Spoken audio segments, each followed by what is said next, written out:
Hello and welcome to another episode of A Fresh Perspective here on Heavenward Thinking.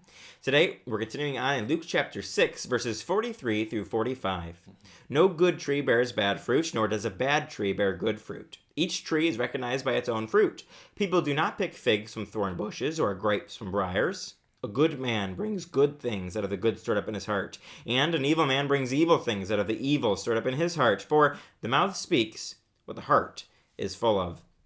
So here, last week we were talking about judgment and not judging others, and here we see our judgment. We see an evaluation of our lives, of our fruit, and whether that's good or bad, and realizing that a good tree doesn't bear bad fruit, and a bad tree doesn't bear good fruit. Where do we go with that? Yeah, so I think I love what you said. We're fruit evaluators, we're fruit inspectors. We get an evaluation list, right? And the evaluation list is pretty simple. The fruit of the Spirit, right? And God says you're going to have love, joy, right, peace, all these things. If your roots are good and you're in a good place, it is impossible, right?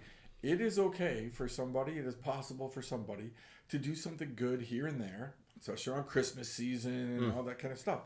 But to consistently think about other people when you're a selfish person, it's just not going to happen, right? So if you pay attention to the whole body of work, vice versa. Man, there are really good trees that have occasionally really wormy apples, right? So sometimes our fruit does get a little, but that doesn't mean that the whole tree is bad. That's what Jesus is saying here is that, listen, people are going to mess up, right? So it is possible that a rotten tree will get one good fruit, but you got to look at the whole thing, right? And it is possible that a really good tree will have a rotten fruit, right? But we've got to be careful. We have apple trees, right? And they're not well taken care of, right? They're in the pasture, the cows love them, all that stuff. Occasionally we go around and we'll pick some of the apples. Like none of these apples look like the ones you get at the store. None of them are bright and beautiful and shiny and you want to eat them.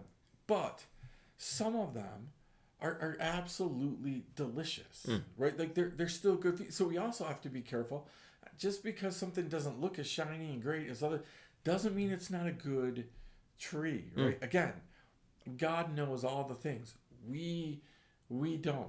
But if you have a person who 95% of the time is doing good things and godly things, and they goof up once, that doesn't mean that they're a bad person, right? And if you have somebody who 95% of the time is a bad person and they do one good thing, that doesn't mean suddenly they're a godly person and it's great.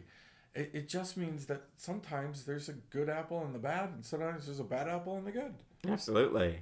But the overall general rule is that you're not going to see someone who is a good tree. You're not going to see them having all this awful fruit, and you're not going to see someone who is a bad tree having all this good fruit. And so we're able to see here that we are evaluated by our fruit, and that's how we can look at the fruit of other people. Again, we're not called to judge them. We're just called here to see what's good and what's bad, and we can see the evidence of that. So we're not deceived by people. So people don't deceive us, because it's very important that we don't just go with what everyone says when we see that their fruit is off. When we see someone's fruit being off, we probably shouldn't be listening to that person for advice. We need to go to a godly person for advice, or God himself would be even better. But we see this general rule here. Like you said, though, it can be that a good tree occasionally will have bad fruit and a bad tree occasionally will have good fruit. But we see the overall general rule is you can recognize a tree by its fruit. And it says each tree is recognized by its own fruit. But then it goes a step further here and says, a good man brings good things out of the good stored up in his heart, and an evil man brings evil things out of the evil stored up in his heart. For the mouth speaks what the heart is full of. Where do we go with this verse? Yeah, so man thinketh, he doth, right? Right, that whole idea of, listen, whatever you're dwelling on, whatever you're thinking about, those are things that are going to come out, right? So I say all the time, people, they phrase it differently, but I say whatever you focus on is what you're going to develop an attitude about. And whatever your attitude is where your actions are going to be. And we know that. You get a thought in your head and you just start thinking on it, and you think, and all of a sudden, pretty soon you got an attitude about it. You don't like somebody, and you wonder, like, again, whenever I don't like somebody, I can look back to, there's something that they did that I decided to focus on. And I've decided they're a bad person for one thing that they did. And then pretty soon my actions are, I'm snubbing them, I'm saying bad things about them, I'm gossiping, or I'm just outright attacking them, right? Well, how did I get there? Well, because in the inside, what am I doing? I'm doing wrong things, right? I'm looking at somebody and I'm declaring they're a bad, awful, terrible person. You didn't get there by accident. You thought about it, right? The flip side is, how does the good person forgive? How does the good person forgive the really, really hard, bad things, right? That's because on the inside, they're thinking about being godly. They're thinking heavenward, right? It's the crux of your entire ministry is this idea. If you think heavenwardly, your life is going to change. Your words, your actions, your thoughts, everything's going to change. But if you think earthly, well, that's what you're going to bring out. Absolutely. And so these verses are really, really powerful, especially as you mentioned, for heavenward thinking, because it really is the basis of what we do here at Heavenward Thinking. If you're consumed with the things of this world, if that's where your focus is, if that's where your actions are leading you, if that's what you're dwelling on and allowing the world to influence your life, then you're going to be the evil man, bringing evil out of your heart. You're never going to be able to bring good out of your heart if all you're putting in is evil, and if all you're digesting is evil. As you said, our focus is going to get off, and then that's going to lead us to bad attitudes, which will lead us to bad actions.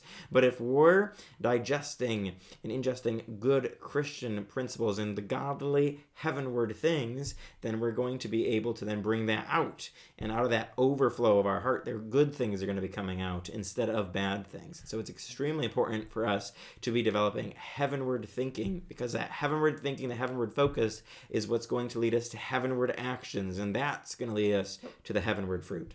Yep. Listen, God tells us love God, love people. Both of those are dependent upon what you think, right? It's impossible to love somebody when you're starting to have bad, terrible things. The enemy knows that stinking thinking is a bad thing, so he's going to put those thoughts in your head. It's why gossip and things like that are so unbelievably devastating to a church, because it puts bad thinking into somebody. Then that's going to lead to attitude and actions, and it's it's just a terrible thing. And Jesus said, fix it. Absolutely. And the way to do that is by focus heavenward, to be focusing on Jesus and letting him guide us and guide the things that are going into us and out of us, rather than earthly thinking. Well, we hope that you've been challenged this week and that you'll join us next time for another episode of A Fresh Perspective here on Heavenward Thinking.